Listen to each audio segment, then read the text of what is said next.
Assalamualaikum warahmatullahi wabarakatuh.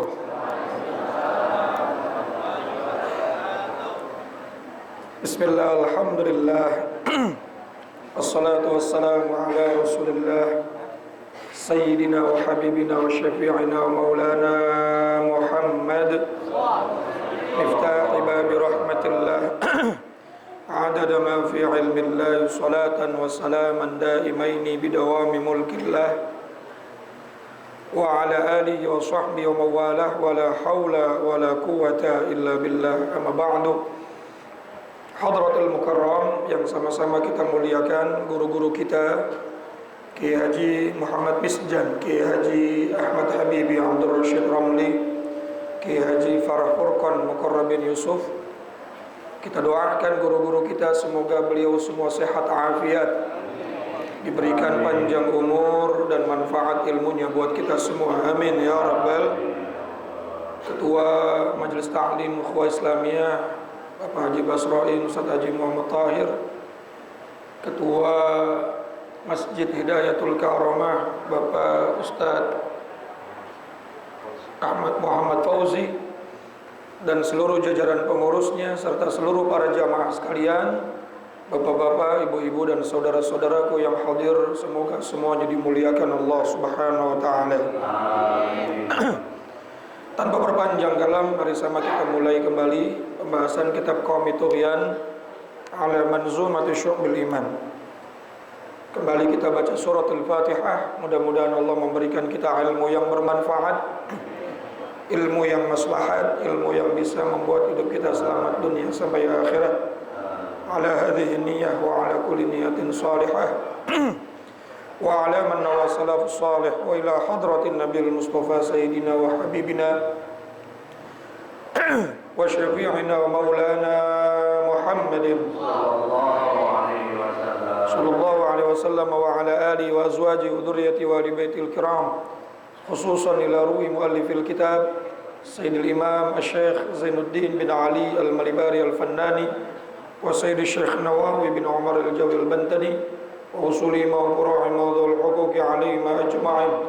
Anna Allah yu'li darajatihim fil jannah wa yu'idu alayna min barakatihim wa asrarihim wa anwarihim wa ulumihim wa nafahatihim fid dini wad dunya wal akhirah wa ila arwahi walidina wa abaina wa jami'il muslimina wal muslimat wal mu'minina wal mu'minat al ahya'i minhum wal amwat wa ila hadratin nabi. Al-Fatihah. A'udzu billahi minasy Bismillahirrahmanirrahim.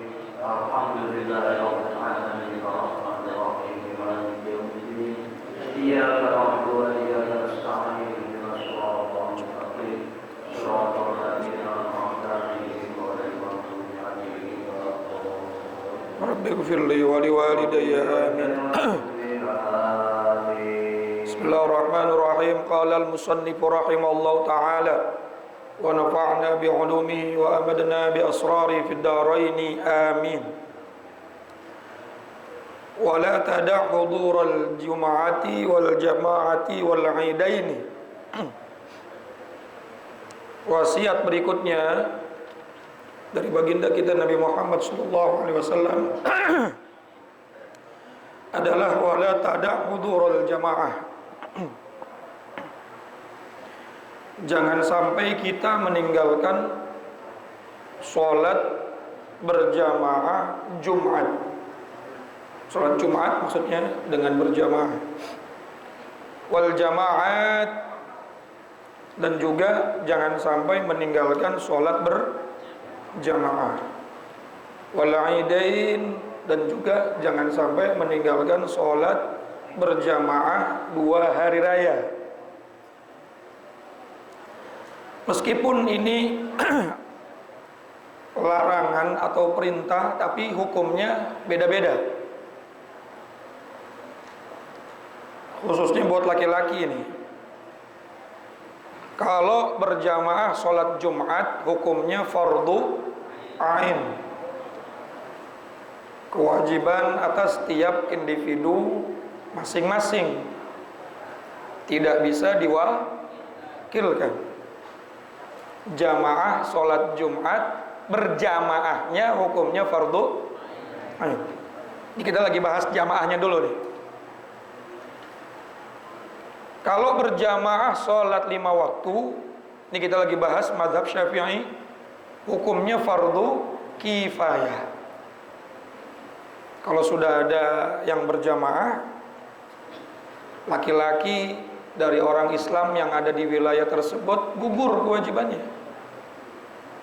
Beda dengan mazhab yang lain yang juga mengatakan fardu ain. Makanya yang kagak pernah sholat berjamaah harus sering-sering ngasih duit sama merbot. Betul Bang? Gara-gara dia tuh akhirnya yang lainnya jadi gugur kewajiban. Walhasil kalau Masjid Hidayatul Karomah satu waktu nggak ada jamaah sama sekali, atau di wilayah ini nggak ada satu jamaah sama sekali, maka semua laki-laki dosa.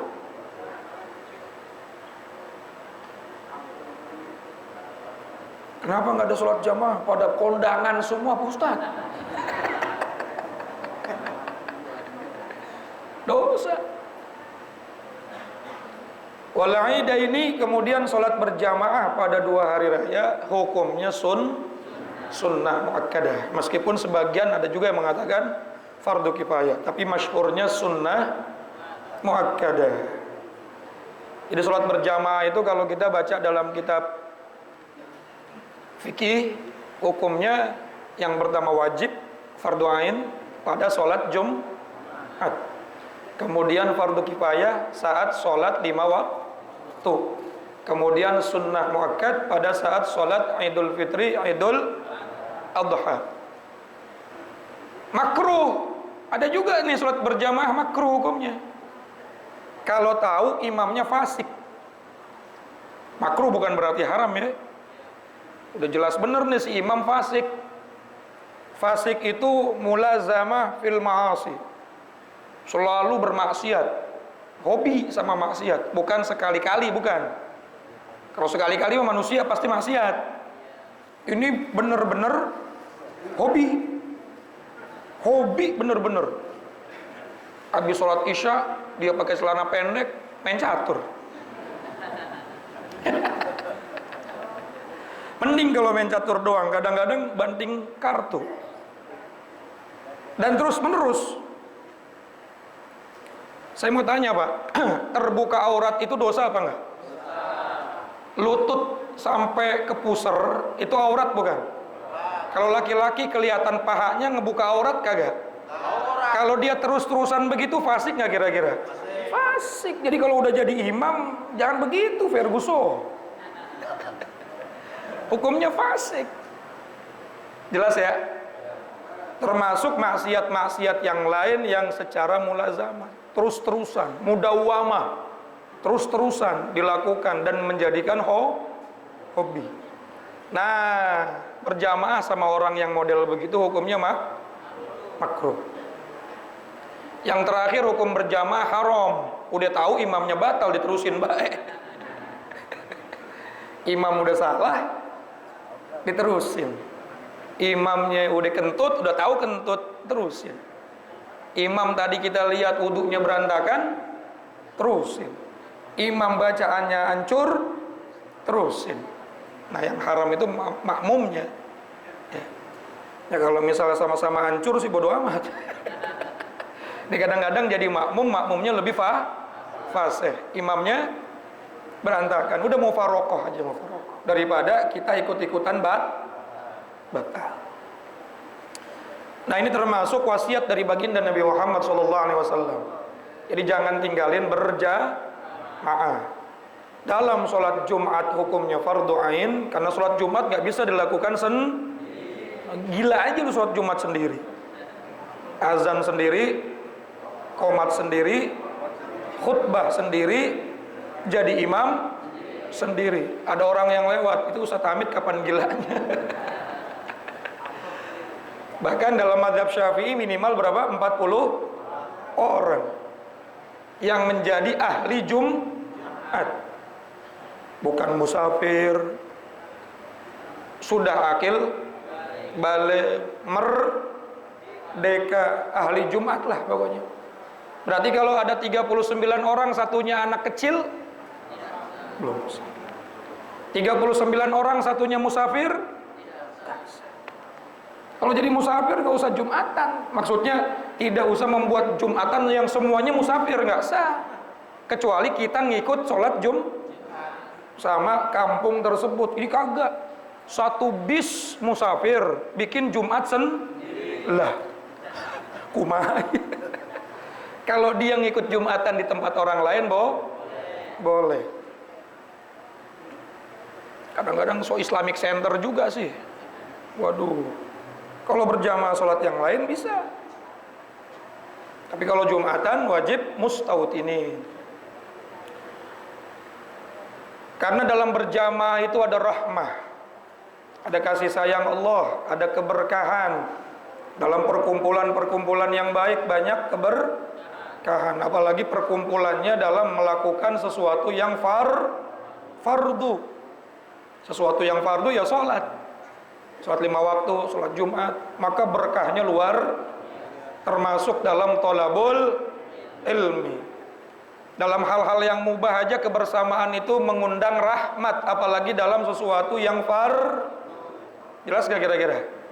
Hal-hal yang mubah, hal-hal yang hukumnya cuma mubah, kalau dalam hal tersebut ada kebersamaan, cakep apa kagak?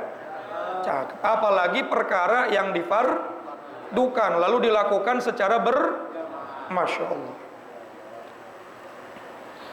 Wanzur kullama lam tardo ayyuqala lak. Lalu yang terakhir, yang nomor 40, yang kata Nabi kalau dia bisa menjaga 40 wasiat dari 1 sampai 40, kira-kira masih hafal apa kagak nih?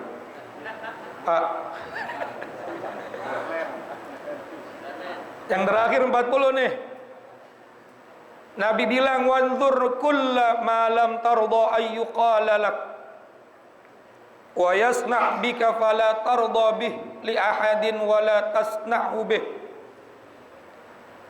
Wanzur, dan pikirkanlah, kullama lam tarda ayyuqala laka, dari perkataan-perkataan yang kamu kalau orang tersebut berkata sama kamu nggak suka. Hati-hati tuh. Pikirin dulu kita mau ngomong apa. Ini omongan, kalau yang ngomong orang lain ke saya ridho apa kagak? Kalau kagak ridho, itu ucapan jangan diucap. Saya mau tanya nih, kalau kita dibully kita senang apa kagak, Pak? Dibilang bau ketek senang apa kagak? Ucapan itu hati-hati itu. Walaupun beneran bau ketek tuh bocah. Khawatir orangnya kagak ridho. Apalagi dengan kalimat-kalimat yang merendahkan, kalimat-kalimat yang menghinakan, kalimat-kalimat yang membuat orang itu tersakiti. Kita pernah bahas di bab-bab sebelumnya di pertengahan kitab ini, membicarakan atau mengungkapkan kekurangan orang lain itu hukumnya kecuali dalam beberapa sebab. Di antaranya untuk menjadikan saksi dari kezaliman orang lain. Nggak mungkin saksi kagak ngomong, betul nggak?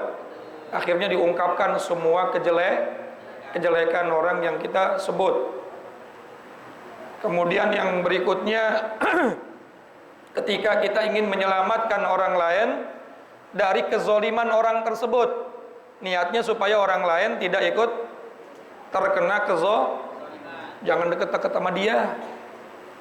Dikit-dikit pinjam duit nggak dibayar-bayar, bukan dalam rangka mengungkapkan aib orang tersebut, tapi ingin menyelamatkan orang.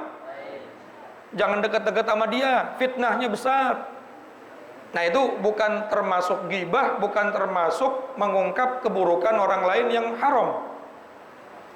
Kemudian mengungkapkan kekurangan orang dalam rangka untuk mengenali orang tersebut kepada orang yang ditanya. Misalnya Bapak lagi main di kampung, lagi nyari temen Bapak, namanya Jahit.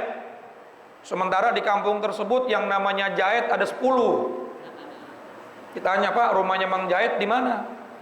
Jahit di sini 10, Pak. Ada jahit anaknya lurah, ada jahit yang bininya 4, ada jahit yang palanya rada peah, ada jahit yang matanya rada jereng. Yang mana nih? Yang mana nih? Itu nggak termasuk dosa kalau cuma pengen mencari oh, temen saya yang bininya 4 misalnya.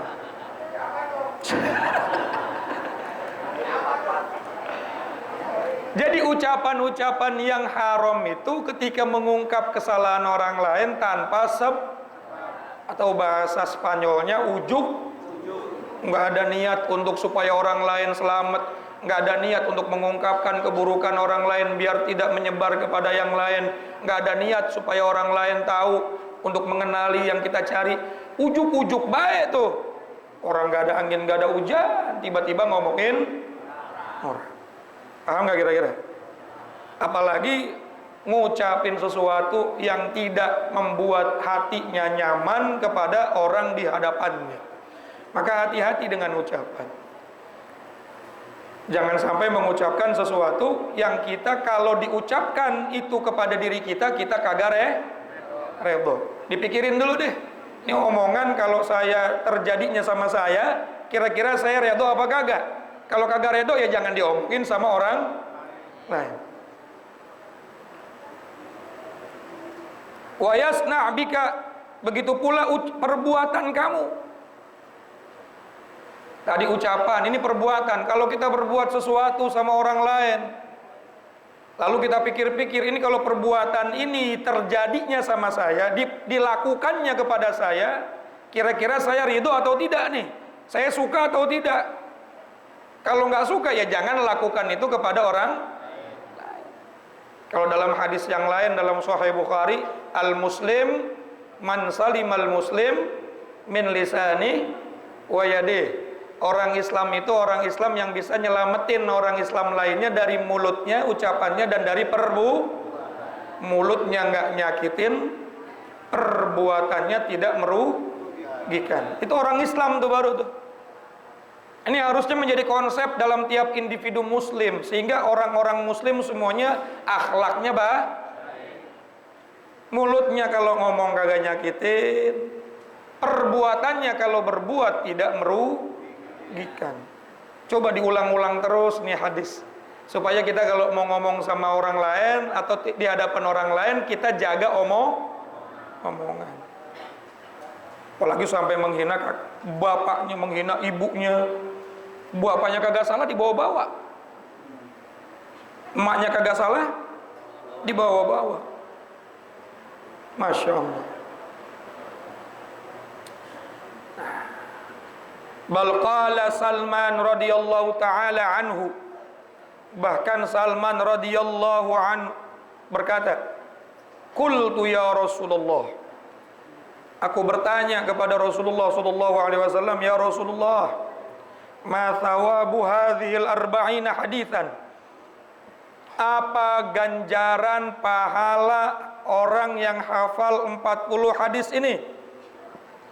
Qala alaihi salatu wassalam, Nabi sallallahu alaihi wasallam bersabda, walladzi ba'atsani bil haqq, demi zat yang telah mengutusku dengan hak, nabiyan sebagai nabi, innallaha ta'ala, sesungguhnya Allah subhanahu wa ta'ala, yahsyuruhu yaumal qiyamah, akan mengumpulkan orang tersebut pada hari kiamat, ma'al anbiya, bersama para nabi, wal ulama, dan bersama para orang-orang alim.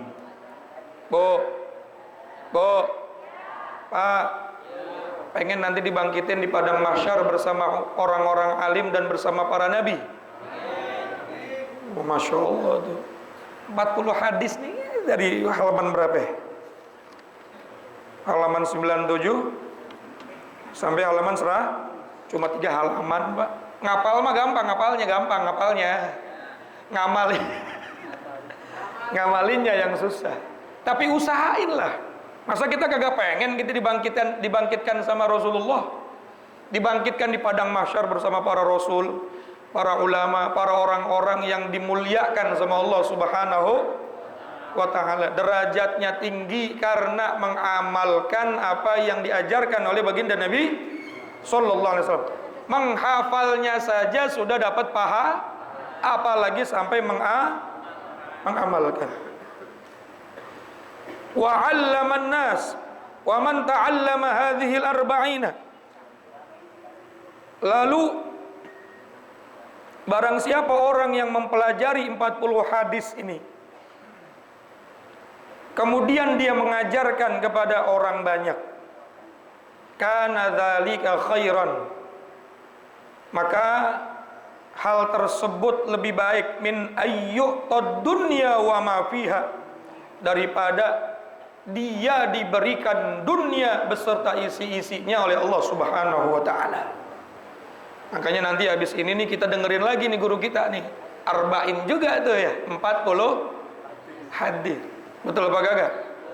Ngapalnya dapat pahala, dibangkitkan bersama para rasul dan para ulama. Yang ngajarinnya mendapatkan pahala yang lebih baik daripada dunia beserta. Ketimbang amplop mah kecil. Dunia beserta isi-isinya yang dijanjiin sama Nabi. Jadi bapak kalau pengen dapat pahala yang segede gitu, habis apal begini kasih tahu anaknya, kasih tahu istrinya. Kan yang namanya ngajar mah nggak harus di majelis. Udah apal misalnya satu hadis, innamal a'malu bin niat yang bener. Ini Rasulullah bersabda, innamal a'malu bin niat wa innamal likulli imri'in ma nawa, faman kanat hijratuhu ilallah wa rasulih fa hijratuhu ilallah wa rasulih. Kepanjangan Pak Ustadz, nggak hafal-hafal saya. Atau yang terakhir tadi kita baca tuh, wala tada'udhural jum'ati wal jama'ati wal idain. Ente jadi laki jangan sampai ninggalin sholat Jumat, jangan sampai ninggalin sholat berjamaah, dan jangan sampai ninggalin sholat Idul Fitri, Idul Adha. Meskipun tadi hukumnya sudah kita terangin satu, nggak semuanya fardu khusus laki-laki. Udah tahu kemudian diajarkan, kemudian kita tularkan minimal kepada orang-orang yang di rumah. Bapak dapat pahala dunia beserta isi-isi. Udah nggak usah ngarepin amplop Pak, dunia sama isi-isinya udah banyak bener itu. Betul apa kagak? Klaster di dunia, istana, apa yang ada di dunia ini, masya Allah, khairum minad dunya wa ma fiha. Tambang batu bara, tambang emas. Batu bara tahu batu bara? Barang Tuhan bagi rata. Apa aja ada.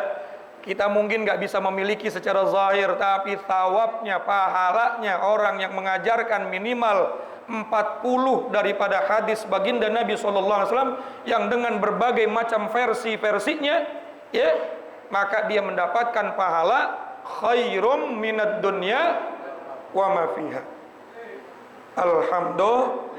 Alhamdulillah. Fa makna qaulihi sallallahu alaihi wasallam wallahu a'lamu bis-shawab. Kita lanjutin lagi minggu depan. Masih ada guru kita. Saya sebetulnya kalau ngajar ada guru-guru kita tuh gimana ya, kagak afdol. Pengennya mah terakhir baik, udah terakhir kan kagak ngajar terakhir. Biar kita dapat ilmunya dari guru-guru kita yang alim ya. Ya kalau saya mah cuma bacain doang, bacain kitab, nggak ngajar, saya mah cuma baca doang. Mudah-mudahan semuanya manfaat, barokah. Kita ketemu lagi minggu yang akan datang dalam keadaan sehat afiat dan dalam keadaan lebih diberkahi Allah Subhanahu wa taala. Wallahul muwaffiq ila aqwamit thariq. Assalamualaikum warahmatullahi wabarakatuh. Waalaikumsalam warahmatullahi wabarakatuh.